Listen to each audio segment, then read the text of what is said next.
See, for the last 2 years, the Congress government in Telangana is so inept and so corrupt that each and every time we expose their misgovernance, their misdeeds, their failures or their corruption, they have only one fallback. क्या करते हैं? बस एक notice serve करते हैं, कोई case में फंसाने की कोशिश करते हैं और मीडिया अटेंशन, मीडिया डाइवर्शन करने की कोशिश कर रहे हैं। 2 साल से लगातार यही काम कर रहे हैं। कल जो हुआ, हरीश राव जी ने कल सुबह कैसे रेवंत रेड्डी के जो ब्रदर इन लॉ है सृजन रेड्डी, उन्होंने कैसे यहां की कानून तोड़ते हुए यहां के जो सिंगरेनी एजेंसी है, सिंगरेनी कॉलियरीज प्राइवेट लिमिटेड है, जिसमें 51% भागीदारी राज्य सरकार का है, 49% सेंट्रल गवर्नमेंट का है, तो इस एजेंसी में कैसे उन्होंने कानून को तोड़ के एक नया कानून बना के टेंडर्स को रिंग करके हजारों करोड़ का करप्शन कैसे किया, इसका खुलासा हरीश राव जी ने कल सुबह किया। क्या हो जाता है तुरंत शाम तक? कोई मिनिस्टर, कोई डिप्टी चीफ मिनिस्टर, कोई कुछ रिस्पॉन्ड नहीं करता, बल्कि ऊपर से कल शाम में उनको नोटिस दिया जाता है कि भाई आपको फोन टैपिंग में आपका तहकीकात करना है, आप आ जाइए। बस हम एक ही बात याद करना चाहते हैं रेवंत रेड्डी जी को, आपको आके 2 साल हो गया। इन 2 सालों में आपने एक भी काम, एक भी वादा जो आपने किया आवाम के साथ, वो तो निभाया नहीं, और ऊपर से कई सारे केस लगाए, Kaleshwaram case, phone tapping case, formula E case, फलाना केस, ठिकाना केस। एक केस में भी आज तक कोई प्रोग्रेस नहीं, पर हमेशा media management, attention management, diversion, ये करते हुए टाइम पास कर रहे हैं। ये भी उस सिलसिले में एक और दौर है, इसके अलावा कुछ नहीं। पर एक बात पक्का है, हम छोड़ेंगे नहीं इस बात को। जो सिंगरेनी में घोटाला हुआ, जो सिंगरेनी में स्कैम हुआ, जिसमें आज कांग्रेस और बीजेपी मिलकर जो काम कर रहे हैं, हम डिमांड कर रहे हैं बीजेपी के जो मिनिस्टर हैं यहाँ स्टेट के और कैबिनेट में भी है किशन रेड्डी, उनसे हम कुछ सवाल हम किए थे, आज जवाब उनसे मांग रहे हैं।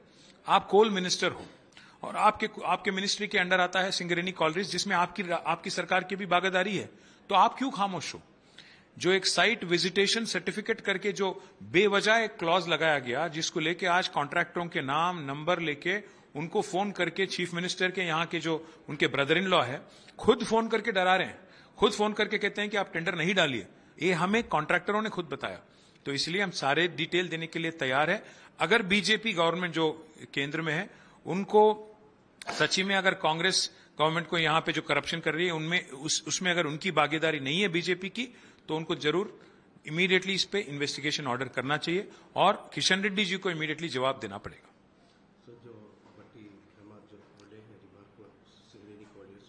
वेल, सीधी बात है, भट्टी जी ने मान लिया कि नैनी कोल ब्लॉक में टेंडर में स्कैम हुआ, इसीलिए उसको हमारे कहने पे, हमारे डिमांड पे रद्द कर दिया। आज हम भट्टी विक्रमार्का जो डिप्टी चीफ मिनिस्टर है उनसे पूछना चाहते हैं, किशन रेड्डी को पूछना चाहते हैं, आप यहाँ के राज्य में पावर मिनिस्टर हो, एनर्जी मिनिस्टर हो, केंद्र में कोल मिनिस्टर किशन रेड्डी हैं, दोनों से सवाल करते हैं। ना सिर्फ नैनी कोल ब्लॉक बल्कि बाकी जो 6,000-7,000 करोड़ के जो कॉन्ट्रैक्ट आपने बुलाए सिंगरेनी में, हर कॉन्ट्रैक्ट में आज प्लस टेंडर जाता है। इससे पहले जब हम गवर्नमेंट में थे 10 साल, 10% माइनस, 22% माइनस टेंडर आता था, पर आज 7%, 10% प्लस पे आ रहा है। क्यों? क्योंकि आज सृजन रेड्डी करके जो एक आदमी है, जो यहाँ के चीफ मिनिस्टर के ब्रदर इन लॉ है, उन्होंने यहाँ पे किंग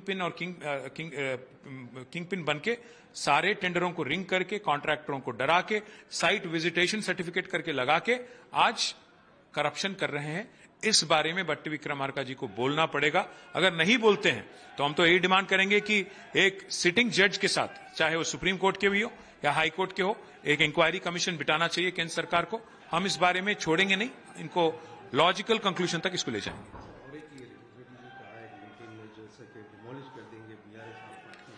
बहुत सारे लोग बहुत ख्वाब देखते रहते हैं। 25 साल से काफी सारे लोग यही कह रहे हैं कि टीआरएस को रहने नहीं देंगे, इनके पार्टी को खत्म कर देंगे। आज रेवंत रेड्डी जो है, खुद की गवर्नमेंट तो चलाना आता नहीं उनको।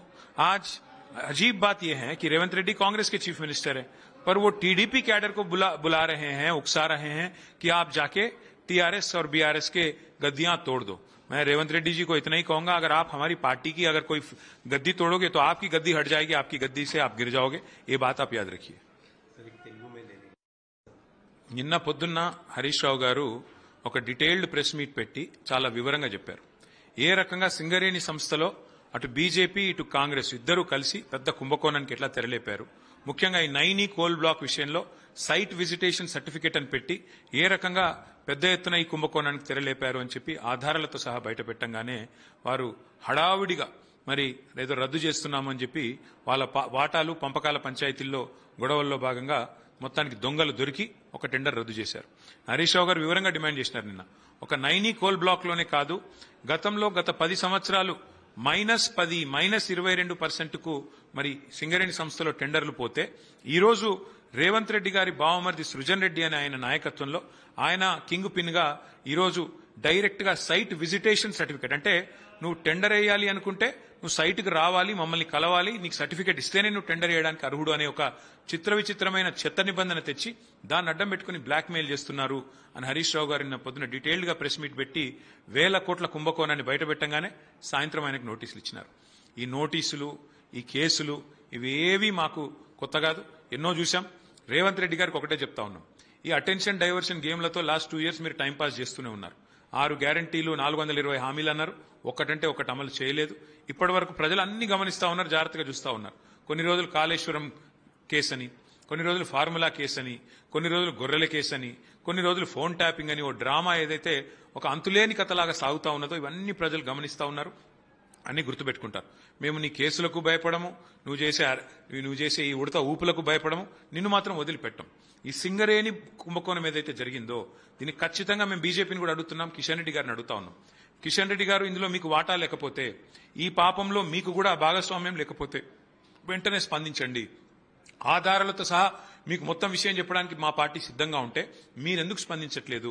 మీరు కేంద్ర బొగ్గు గనుల శాఖ మంత్రి, అట్లాగే కేంద్ర ప్రభుత్వానికి కూడా 49% వాటా సింగరేణి సంస్థలో ఉన్నది. కాబట్టి మీరు వెంటనే స్పందించాలి. ఈ కుంభకోణం మీద ఏదైతే రేవంత్ రెడ్డి గారి బావమరిది కింగ్ పిన్ గా ఉండి ఫోన్లు చేసి, రేవంత్ రెడ్డి గారి బావమరిది ఫోన్ తీయండి, ఆ ఫోన్ మొత్తం కాల్ డీటెయిల్స్ అన్ని తీయండి, మీకు దొరికిపోతాడు అడ్డంగా. ఎందుకంటే క్రిస్టల్ క్లియర్ గా సైట్ విజిటేషన్ సర్టిఫికేట్ అని ఒక పనికిమాలిన నిబంధన పెట్టారు. అంటే ఏంటి? ఇప్పుడు మీరు సాధారణంగా టెండర్ వేయాలంటే ఎవరైనా సరే హైదరాబాద్ లో కూర్చొని కూడా కావాలంటే అరుణాచల్ ప్రదేశ్ లో టెండర్ వేసుకోవచ్చు. కానీ సింగరేణి సంస్థ పెట్టిన నిబంధన ఏంటి అంటే మీరు సైట్కి రావాలి, సైట్కి వచ్చినట్టుగా సర్టిఫికేట్ మేము ఇస్తేనే మీరు టెండర్లో పాల్గొనొచ్చు అనే ఒక పనికిమాలిన నిబంధన పెట్టారు. భారతదేశ చరిత్రలో ఎవరూ పెట్టలేదు. ఆ నిబంధన పెట్టిందే వాళ్ళ వివరాలు తీసుకొని వాళ్ళని బెదిరించడానికి, వాళ్ళకి సర్టిఫికెట్లు ఇవ్వకుండా, వాళ్ళు మాట వినకపోతే బ్లాక్మెయిల్ చేయడానికే ఆ నిబంధన పెట్టారు. దానికి అనుగుణంగానే ఇప్పటికీ 6-7 వేల కోట్ల కాంట్రాక్టులు రేవంత్ రెడ్డి గారి బావమరిదికి, బట్టి గారి సన్నిహితులకు వాళ్ళు ఇచ్చుకున్నారు. అందుకే నేను కిషన్ రెడ్డి గారిని డిమాండ్ చేస్తా ఉన్నా, మీరు స్పందించండి, ముందుకు రండి, లేకపోతే ఖచ్చితంగా మీకు కూడా ఈ పాపంలో వాటా ఉంది అని ప్రజలు అనుకుంటారు. ఇది కాంగ్రెస్ బీజేపీ యొక్క అక్రమ సంబంధంతో జరుగుతున్న ఒక దుర్మార్గమైన స్కాము. దీన్ని ఖచ్చితంగా మేము అడ్డుకుంటాం. అవసరమైతే ప్రజాక్షేత్రంలో పోతాం, అవసరమైతే న్యాయస్థానం తలుపులు తట్టడానికి కూడా వెనుకాడు.